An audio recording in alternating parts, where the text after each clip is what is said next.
James, I know you mentioned the level of excitement and the expectations that you had for this building and playoff game one for Intuit Dome. Just what can you say after having played in it? It's a good start. It's a good game one. From the fan game one into it. Yeah, from the fan aspect though, just what was the energy? It was cracking. It was loud. It was just how we expected it to be. You know what I mean? I think that's one of the reasons why we jumped out to a huge lead. You know what I mean? They got behind us and we just rode that wave. I feel like you kind of made it a point of emphasis to be aggressive early. Was that something you were thinking about coming into this game that you felt this team needed? That's always.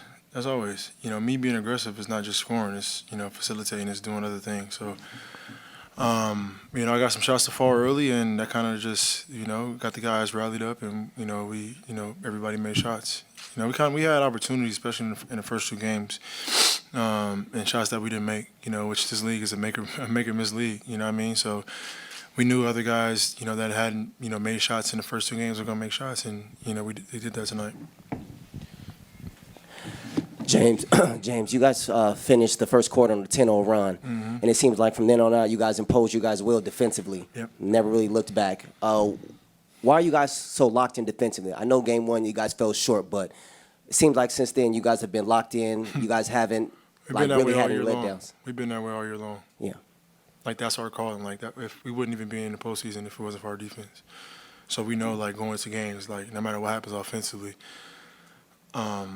you know, we gotta be on point defensively. That's what keeps us in the game.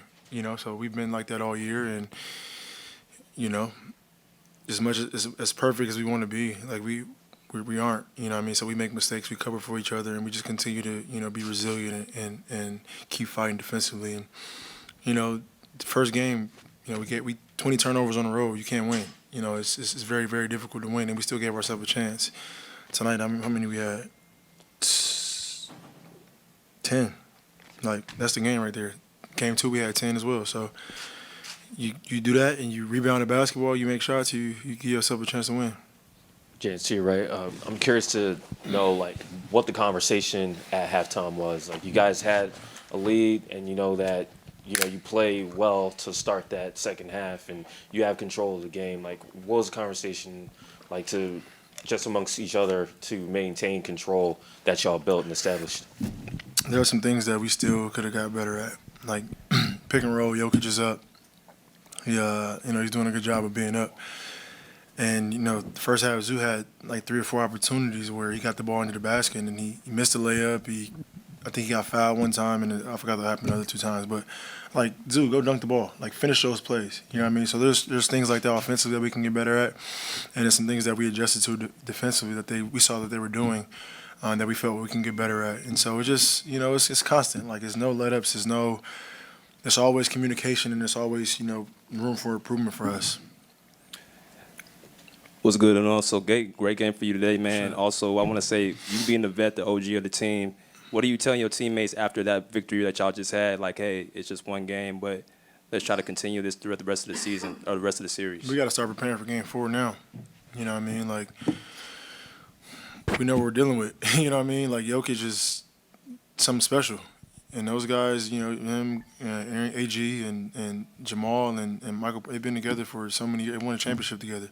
So they've been down in the series before. Like, for us, it's just, you know, we can't get too out. We're not celebrating like we do what we're supposed to do. You know what I mean? So I've been in the playoffs for 16 years, and for us, it's just, you know, preparing ourselves now for Game 4. And the earlier we can get a jump on that, the better off we'll be. But it's gonna be even tougher for Game 4. You know, we got to mentally prepare and know that. So tomorrow, we'll go over some things, walk over some things, and we'll be ready to go for Saturday. James, the T-Lou JVG coaching pairing, for those that haven't been able to be in a practice or a huddle, Elite. what makes them so effective? Yeah. It's like the perfect relationship. I don't know. They know what the hell they doing. You know what I mean? Seriously. Like, they always on the same page. Like, they don't overstep each other's toes. They, you know, tell us what we need to do on both ends of the ball, and, you know, we go out there and do it. But it's just like, you know what I mean, they yin yang. Literally yin yang twins.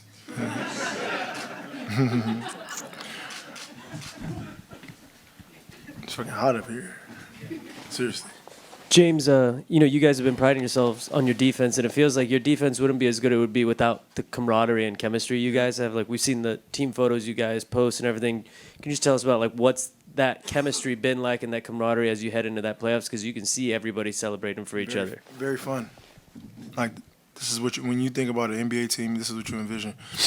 I've been on several different teams, and it's probably one of the coolest teams in the sense of like everybody understands who each other is, accept them for who they are, and go out there and compete and have each other's back. Knowing like who's the guys, this is what you're great at, this is what you're great at, this is what your weakness is, but we can cover up for that. Like, we all know, and that's what makes this team so special. So, we got a big game for us, and this is our first time going through this postseason. And as long as we continue to communicate and have each other's back, like good things are bound to happen for us. James, back here. You had mentioned like this is one of the coolest teams you ever been on. Yep. Can you talk about just what it means to you to play with a bunch of selfless guys? Yeah. Guys who just want to play defense and want to win and have the chemistry and sacrifice. That's a part of it. Like, guys probably feel like they need to be shooting the basketball more, or getting more touches, or running more plays, for whatever you want to call it. Like, these guys know that the ball's going to get to them eventually. However that looks. And T-Lou and our coaching staff do an unbelievable job of, like, mixing it in. For me, my job is easy. I can score, but I'm the facilitator as well. So I can understand when guys are getting shots, when guys are going, and when it's time for me to exert myself. And that's the cool part about it. I'm like running the show, but understanding like, hey, Zoo might have it going tonight, or Norm, or Y might have it going. And I'm cool enough to where if I don't got it going, or if those guys got it going, I can facilitate and make other guys better, or get those guys who got it going that night the ball. So, it's possession by possession, it's game by game. Tonight it was a collective group. Last game we see Y had it going. First game I had it going. So it's a balance of just having each other's back, see who has it going, and then just riding the game, and it's going to dictate. It's going to show you who got it going. So for our team, we got each other's back, and that's it's pretty cool to be around. James, I just want to know, what was the feeling like playing with such a loud and supportive crowd during the whole game? It was really loud. It's probably the loudest it's been all year. We expected that, but like I said before, Game 4 need to be even louder. Denver is a very, very tough team. They've been through it all, and they're not going to just give in. So we got to make sure that we come out ready to go, prepared for Game 4. Thanks.